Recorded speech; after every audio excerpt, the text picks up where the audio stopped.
Hi again. Let's talk about action potentials in cardiac muscle with a brief review from ANP1.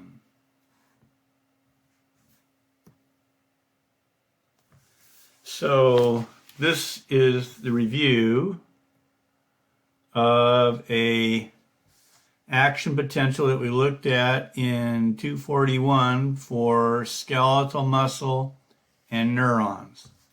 So you remember, this should look familiar. Spend some time to look at it carefully and read the text boxes that go along with it. So for example, we're starting here at minus 70, and this was our resting membrane potential. Now remember, this is skeletal muscle and neurons. Cardiac muscle will look a little different, and what they're showing here is a graded potential where there is a depolarization event that didn't quite reach threshold. Threshold is the dashed line, sitting maybe, I don't know, maybe somewhere around minus 50 perhaps. Let's just pretend it's minus 50, and this is millivolts, and the depolarization event on the skeletal muscle or the neuron didn't reach threshold, no action potential.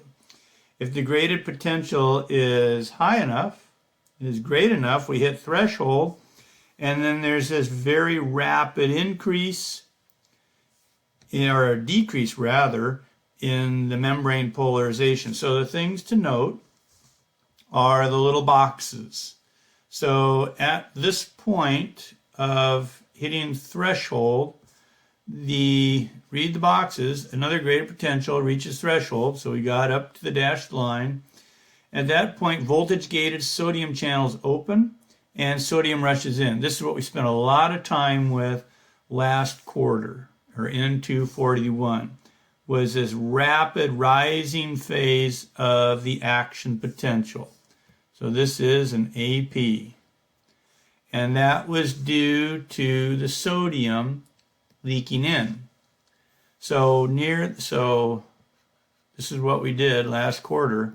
Sodium in. At the top, read the next box, make sense out of it.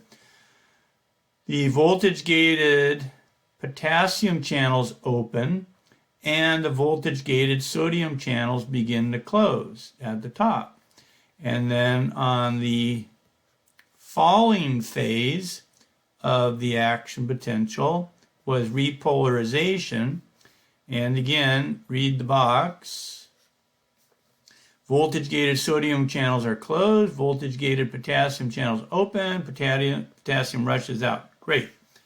Falls down below threshold, we're repolarizing, and then at this point, voltage-gated channels are closing, so they're slower to respond, and the rush of potassium out slows down, so we're not depolarizing as much. Down here in this hyperpolarization region, all of the potassium leakage channels, so the key here is the leakage channel, those are open, and some of the voltage-gated potassium channels are still open. So it gives us that hyperpolarization. And after these voltage-gated potassium channels have reset, then we're back up to the RMP. And that was the story that we developed last quarter for action potentials on skeletal muscles and neurons. So the next slide is showing the action potentials for the pacemaker cells. So these are the cells that are at the SA node, and essentially throughout that entire electrical conduction system that we looked at in the previous lecture. So these are cells in this conduction system that are autorhythmic. And that means that they just develop their own rhythm all by themselves. And what gives them this autorhythmicity is that they spontaneously depolarize. There is no resting membrane potential. So here at minus 70, notice there is no flat line. The curve goes up and the curve comes down and it's constantly moving. There is no rest. So these are the pacemaker cells. So I want to point out a few things that are different with these cells rather than compared to the skeletal muscle and the neurons.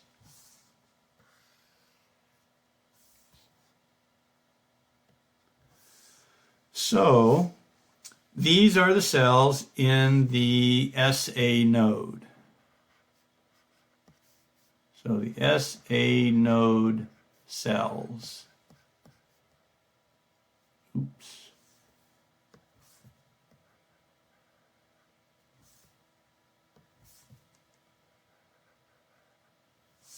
Okay. So let's start with this rising phase. So there is a slow depolarization up toward threshold. So this is where you have a slow influx of sodium, sort of a pre-potential. So we're not dealing with voltage-gated sodium channels. These channels are leaky. They are constantly allowing sodium to enter the cell.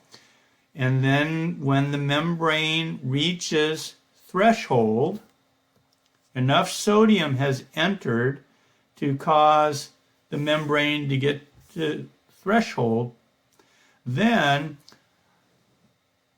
calcium channels open. These are voltage-gated calcium channels that open, and we have a rising phase. So that's different than what we had with the skeletal muscle. So this is calcium entry.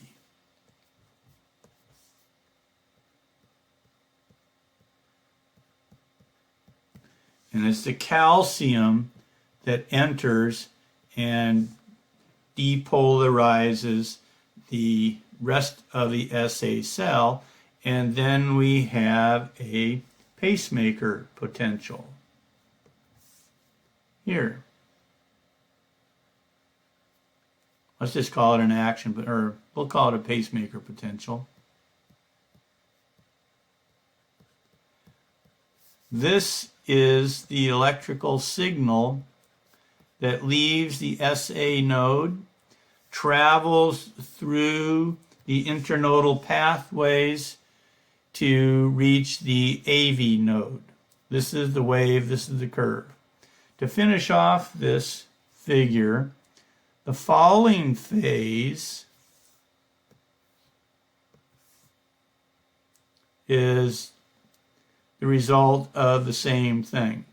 Repolarization is the outflow of potassium.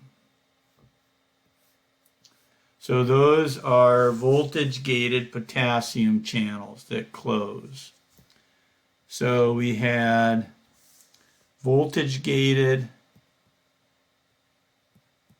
that was potassium. We had the voltage-gated calcium causing an increase, and we had voltage-gated potassium on the falling phase. I hope I said that right. Let's review. To start a new action potential in the SA node, there is this rapid rise from the minus 60. It's not rapid, it's gradual rise from minus 60 up to threshold. At threshold, voltage-gated calcium channels open. We have the rising phase to the top, and then the falling phase is the opening of voltage-gated potassium channels for repolarization, and then we start over again. So what I would like you to be able to tell me is what ion movement is occurring here, what's happening there. I'll abbreviate movement. I would like you to tell me what is happening on the rising phase and what is happening on the falling phase. So for this pre-potential, it's leaky sodium channels, allowing sodium to enter to threshold, and that causes voltage-gated calcium channels to open. For the rising phase, they close, and voltage-gated potassium channels then open. Potassium rushes out, repolarizing the membrane back to our starting point, and then we just keep going and repeating. And the time scale is across the bottom in seconds. So 0.8 seconds, 1.6, that would correspond to what's shown in this figure would be 2 beats of the heart.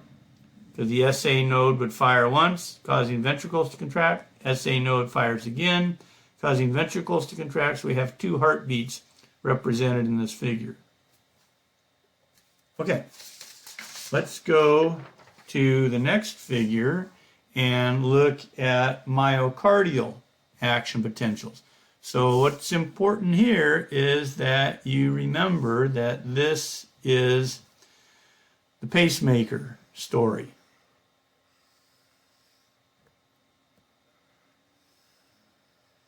This is not the contractile myocardium, so you have to keep the electrical tissue, which this is a part of, separate from the myocardial tissue. So we're going to look at the myocardial, the muscle, the contractile muscle next. Okay, so this is a figure right out of your book, so you can read along with it. The discussion is pretty good. And here, let's start now at minus 90, and this is our RMP. So the heart muscle does have a resting membrane potential. It's at about minus 90, and like skeletal muscle and nerves, we're going to have when the signal from the SA node causes the myocardial muscle to contract, this is what happens to the myocardial muscle. It depolarizes very quickly, and we get this very rapid rise in phase of the action potential. Rapid depolarization, somewhere up to about minus 30. That value is not that important. At this point, the sodium channels close. And then we have this long plateau phase, which is unique to cardiac muscle, is this plateau phase. We didn't see that in skeletal muscle, and you don't see that in nervous tissue. And the time point out here is milliseconds. So there's 0.2 seconds, 0.3 seconds, so it's a fairly long time compared to the time frame that we were looking at on the other figure, which was measured in, there weren't any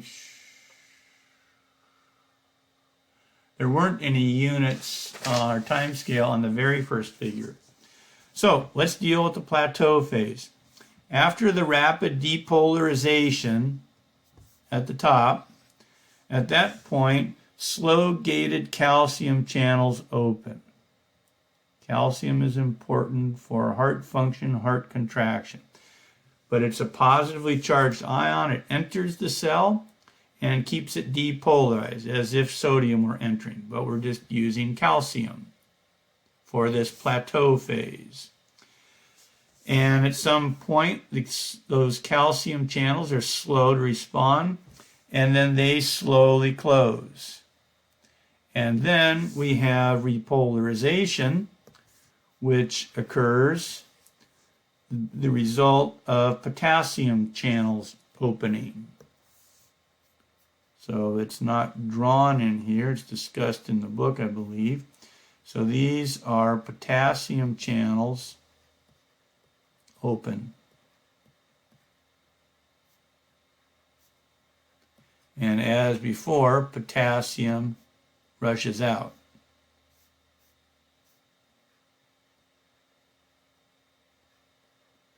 Potassium leaves. Standard picture for repolarization of pretty much all membranes that we're looking at. The repolarization is caused by potassium leakage, potassium efflux. So again, to summarize, what I would like you to be able to do is tell me what is happening as far as ions and ion movement and channels on the rising phase. So that's where the electrical gated or voltage gated sodium channels open, the rising phase.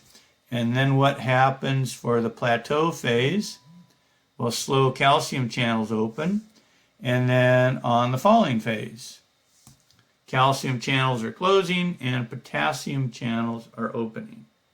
The other thing to note on this figure is the refractory period. And the refractory period is that time that's required for the voltage gated channels to reset. There's an absolute that cannot be violated. No matter how hard you stimulate the muscle cell, it won't contract during the absolute refractory period. The relative refractory period, if you stimulated the cell more strongly than normal at this point, you could cause it to contract. That's the relative refractory period.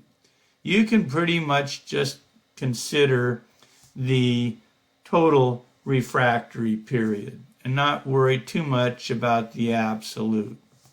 So the refractory period, if we just consider the whole period of time, that's about, looks like about halfway between 200 and 300.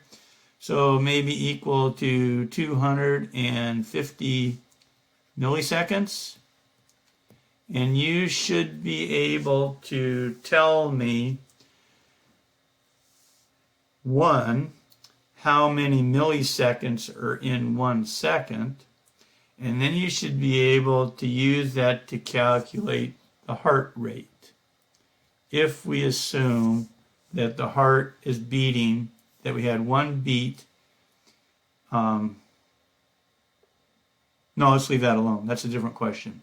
Okay, so that's it for this slide.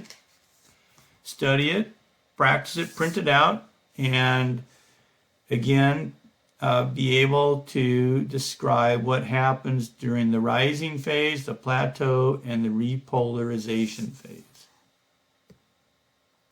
This slide compares skeletal muscle to cardiac muscle. So the first thing you do when you see a new slide is you don't panic, and you just slow down and you take a look and take the big picture. So the first thing to do is look at what's on the vertical axis. So top left, it's millivolts. Bottom left, it's tension. And this is all for skeletal muscle. On the other side, we still have millivolts and tension, but this is the picture for cardiac muscle. So how do the millivolts compare between the cardiac muscle and the skeletal muscle? So this is what we had just gone over. The top left is the action potential for skeletal muscle. This is the electrical picture. It occurs very quickly. It's not indicated, but it's somewhere in the neighborhood of 3 to 5 milliseconds. 3 to 5 thousandths of a second. Very quick. Okay? And the contraction of the skeletal muscle in the bottom left is much longer.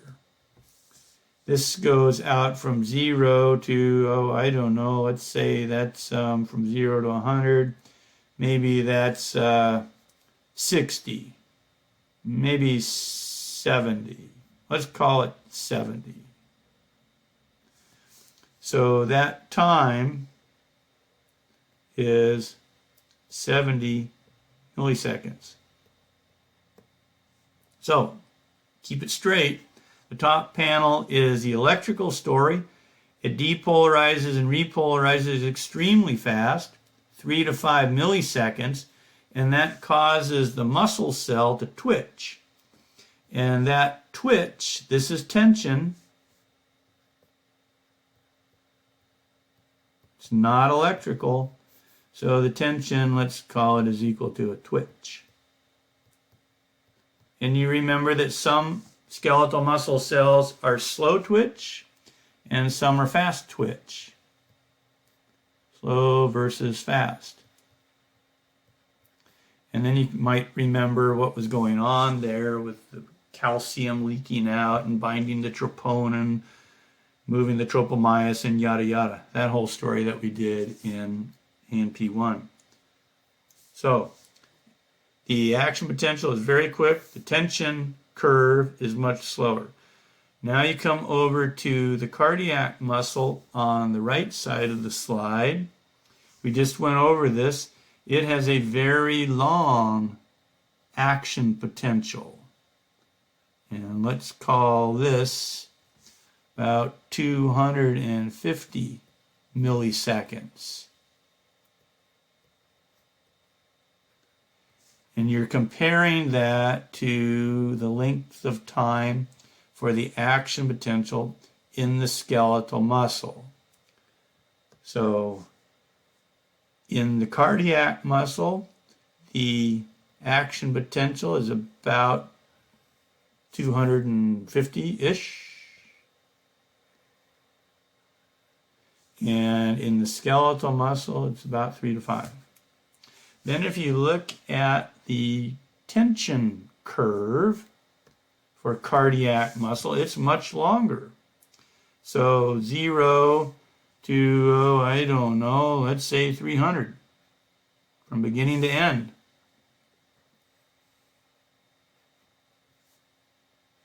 Compared to what was it in skeletal muscle? It was about 70 milliseconds, we said. Thereabouts. So the interesting part of all this is that, well, remember back when we were talking about skeletal muscle contraction in 241, and we talked about this staircasing effect. So if this was tension, we could get this sort of increase, right? If we kept stimulating the muscle, so these are action potentials,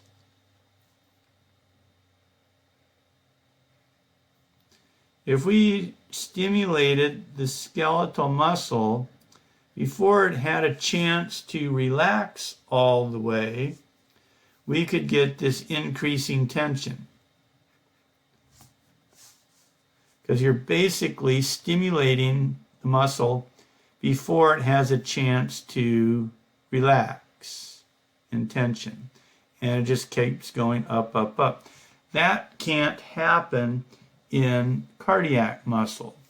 This is the absolute refractory period. So you cannot stimulate that cardiac muscle until after 250 milliseconds, which is about here. So the best you could do would be to stimulate it at 250, and it would go up again, and then it would come down. And it would have to come down to more or less a relaxed state. So you cannot get this staircase effect on cardiac muscle, which is nice. It forces the heart to relax. And I hope that makes sense. Practice it, read the book, ask questions when you have them. And we'll see you next time. Bye.